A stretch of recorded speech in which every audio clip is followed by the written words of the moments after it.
जी हाँ दोस्तों, तो क्या राम मंदिर चंदा चोरी का मामला महज चंदा चोरी का मामला नहीं, बल्कि इसके पीछे एक पूरी रणनीति है। क्या लखनऊ वर्सेस दिल्ली की इसमें कोई कहानी है? चौंक गए ना आप? मैं भी ऐसे चौंका था। स्वागत है आप सभी का। आप देख रहे हैं द राजनीति का विशेष सेगमेंट खबर और विश्लेषण। मैं हूं जब्बार खान। दोस्तों, अयोध्या में राम मंदिर चंदा चोरी का मामला एक ऐसा मुद्दा बन चुका है जिसने भारतीय जनता पार्टी के खेमे में ऐसी खलबली मचाई जिसने सांसें अटका दी भाजपाइयों की। मगर सांसें किसकी अटकी है, लखनऊ की या फिर दिल्ली की? यही तो कैच है और यही दरअसल इस पूरे कांड का जीस्ट है। दोस्तों, सतही तौर पर यानी कि सरसरी निगाह से देखने पर यह दरअसल मोदी, शाह और संघ के खिलाफ जनता में रोष की बातें बहुत सारे राजनीतिक बुद्धिजीवी मान रहे हैं। भले ही वो मान रहे हो, मगर असली खेल पर्दे के पीछे है। कई लोग ये कह रहे हैं कि भाजपा के इस दौर में ऐसी खबरों को महत्व नहीं मिल पाती जो बीजेपी को नुकसान पहुंचाने वाली होती हैं। आप देखते ही हैं, सारा मेन स्ट्रीम मीडिया उन खबरों को महत्व देने के बजाय उल्टा बीजेपी के नैरेटिव सेट करता है, जो खबरें जनहित की होती हैं या फिर जो खबरें बीजेपी को नुकसान पहुंचाने वाली होती हैं। कुछ सोशल मीडिया खबरें जरूर मुद्दा गरमाती हैं, मगर उनका कोई बहुत बड़ा प्रभाव सरकार, सत्ता, पुलिस, प्रशासन पड़ने नहीं देती। मगर यहां तो मेन स्ट्रीम मीडिया भी इस खबर को धड़ल्ले से परोस रहा है।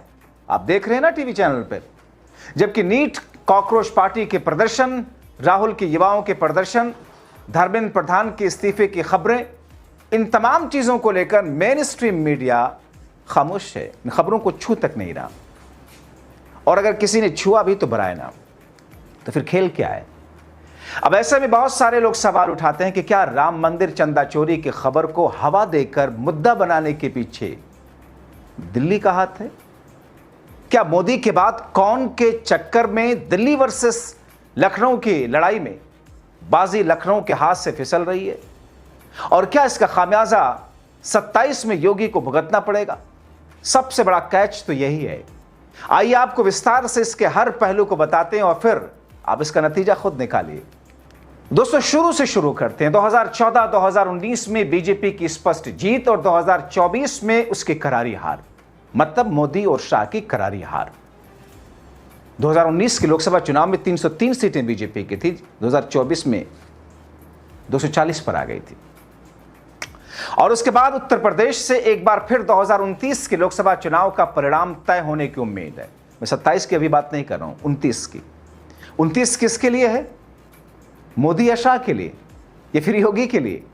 दोस्तों, नरेंद्र मोदी के बाद के युग की रूपरेखा भी निर्धारित करेगा, जिससे प्रधानमंत्री के संभावित उत्तराधिकारियों के भविष्य का फैसला करने में मदद मिलेगी। जब भी इसका चुनाव होगा, उत्तर प्रदेश का राजनीतिक महत्व किसी से भी छिपा नहीं है। 14 प्रधानमंत्रियों में से 8 उत्तर प्रदेश से थे। नेहरू गांधी परिवार, जिसने देश को 3 प्रधानमंत्री दिए। कश्मीरी पंडित हैं जिन्होंने उत्तर प्रदेश को अपनी कर्म भूमि बनाया। मोदी गुजरात से हैं, लेकिन उत्तर प्रदेश के महत्व को समझते हुए वाराणसी से चुनाव लड़ा, उसे अपना निर्वाचन क्षेत्र बनाया। आरएसएस के एक वरिष्ठ सदस्य ने अयोध्या में कथित चोरी के बाद संघ परिवार के कई सदस्यों की चिंताओं को व्यक्त किया। उन्होंने कहा, अगर उत्तर प्रदेश बीजेपी के हाथों से निकल गया तो अन्य राज्यों में भी एक एक करके उसका नियंत्रण बाहर होगा। दोस्तों, राम मंदिर आंदोलन, राम जन्मभूमि आंदोलन ने बीजेपी को राष्ट्रीय राजनीति में आगे बढ़ने में भूमिका निभाई। ये मंदिर अन्य मंदिरों से अलग रहा। इसने देश के बड़े हिस्से में हिंदू मानस को गहराई से प्रभावित किया और बाबरी मस्जिद के स्थान पर मंदिर निर्माण का आंदोलन कई लोगों के लिए हिंदू पहचान का प्रतीक भी बना। अब एक और सवाल ये कि राम मंदिर चंदा चोरी के मुद्दे को समाजवादी पार्टी के लिए अवसर क्यों माना जा रहा है? अभी छोड़ दीजिए थोड़ी देर के लिए दिल्ली वर्सेस लखनऊ को। दोस्तों, राम मंदिर में धन घोटाले से श्रद्धालु निराश, इस मुद्दे से भाजपा के विरोधियों को फायदा। समाजवादी पार्टी के प्रमुख अखिलेश यादव ने चोरी की जानकारी लीक होते ही इस अवसर का लाभ उठाते हुए श्रद्धालुओं से चोरी किए गए धन, सोने चांदी की वापसी की मांग की। अपने चुनावी अभियान को एक नई दिशा देने का तरीका तलाशा। उनका पिछड़ा वर्ग, दलित और अल्पसंख्यक समुदाय की राजनीति से पूरे तौर पर एक नई बिसात उन्होंने बिछाई। 2024 के लोकसभा चुनाव में यह रणनीति उनके लिए कारगर साबित हुई है। जिनके चलते सपा ने 37 लोकसभा सीटों पर जीत हासिल की, जिसे कभी सपा ने अपने बनने के बाद से इतनी सीटें नहीं जीती थी। जबकि भाजपा की सीटों की संख्या 62 से घटकर 33 रह गई उत्तर प्रदेश में। इस नतीजे से बीजेपी को बड़ा झटका लगा और वो संसद में पूर्ण बहुमत से वंचित रह गई। लेकिन एक ही रणनीति बार बार कारगर साबित नहीं होती है। अखिलेश इस बार अपना दायरा बढ़ाने की कोशिश कर रहे हैं। हाल में ही उनकी पार्टी द्वारा आयोजित ब्राह्मण सम्मेलन से पता चलता है कि वो ब्राह्मण समुदाय को अपने पक्ष में करना चाहते हैं। तो फिर ये तो दोहरा झटका होगा, नुकसान होगा उत्तर प्रदेश में बीजेपी के लिए। और जब मैं उत्तर प्रदेश में बीजेपी की बात करता हूं तो फिर इस वक्त योगी की बात हो रही है। उत्तर प्रदेश में ब्राह्मणों की संख्या जनसंख्या का लगभग 9 से 10% और ब्राह्मण समुदाय का प्रभाव उनकी संख्या से कहीं ज्यादा। योगी आदित्यनाथ के नेतृत्व में उत्तर प्रदेश की राजनीति और सत्ता में राजपूतों के लगातार प्रभाव, हाल में पिछड़ा वर्ग के पक्ष में जाने जा रहे यूजीसी के नए नियम, भाजपा द्वारा जातीय जनगणना पर सहमति, अब राम मंदिर से जुड़े चंदा गबन का आरोप, जिसने ब्राह्मणों कुछ अन्य सवर्ण जातियों को एक वर्ग में नाराजगी पैदा की। हालांकि यह भी सच है, समय समय पर असंतोष जताने के बावजूद ब्राह्मण समुदाय राम मंदिर आंदोलन शुरू होने के बाद से लगातार भाजपा के साथ खड़ा रहा। ऐसे में बड़ा सवाल है कि क्या इस बार कांग्रेस के सहयोग से अखिलेश यादव ब्राह्मण मतदाताओं में सेध लगाने की जो कोशिश कर रहे हैं उसमें उनको कामयाबी मिलने जा रही है। और इन तमाम चीजों को दोस्तों जहन में दिल्ली को साथ रखिएगा, बीजेपी के केंद्रीय नेतृत्व को। उसके बाद समझते जाइए, सुनते जाइए। अपने हिंदू छवि को मजबूत करने के लिए समाजवादी पार्टी के राष्ट्रीय अध्यक्ष अपने गृह क्षेत्र सैफई में केदारनाथ मंदिर के तर्ज पर केदारेश्वर महादेव मंदिर का निर्माण करवा रहे हैं। सैफई मंदिर के जल्द ही खुलने की उम्मीद है। अखिलेश कहते हैं कि इसके बाद वो राम मंदिर के दर्शन करने योजना बनाए रहे। एक और बात यह है कि योगी आदित्यनाथ पर निगाहें क्यों टिकी हैं। दोस्तों, आरएसएस के वरिष्ठ नेता कहते हैं कि संघ में इस बात को लेकर गहरी चिंता है कि इन आरोपों के कारण मध्यम वर्ग के बीच हिंदुत्व के प्रति मोह भंग न हो जाए।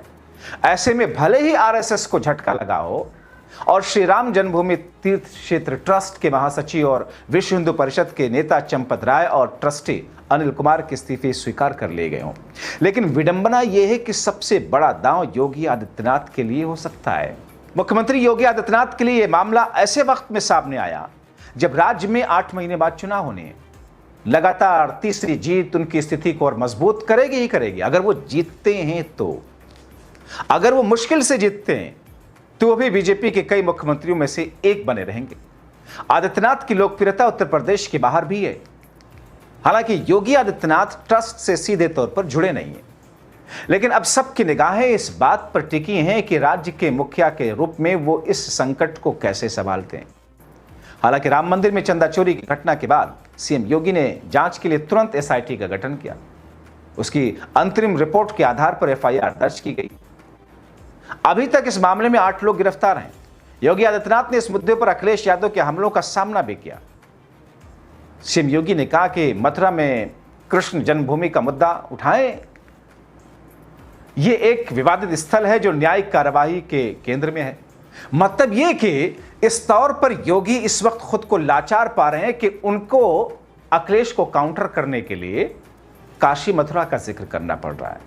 सपा प्रमुख के लिए इस स्थिति से निपटना आगे क्या होगा देखना अहम होगा, क्योंकि मथुरा का मुद्दा यादवों को किस तौर पर प्रभावित करता है। यादव श्री कृष्ण के भक्त हैं और स्वयं को यदुवंशी कहते हैं, जो कृष्ण के वंशज हैं। भाजपा का केंद्रीय नेतृत्व मतलब दिल्ली शायद आदित्यनाथ को ज्यादा छूट नहीं देना चाहता। फिर भी 2029 के युवाओं के लिए अपनी गति बनाए रखने के लिए बीजेपी के लिए उत्तर प्रदेश में जीत बेहद जरूरी है। और भाजपा का केंद्रीय नेतृत्व मतलब दिल्ली सामने सिर्फ 29 को रख रहा है, 27 को रख रहा है या नहीं रख रहा है, मैं इस पर कुछ नहीं कहूंगा, आप समझिए।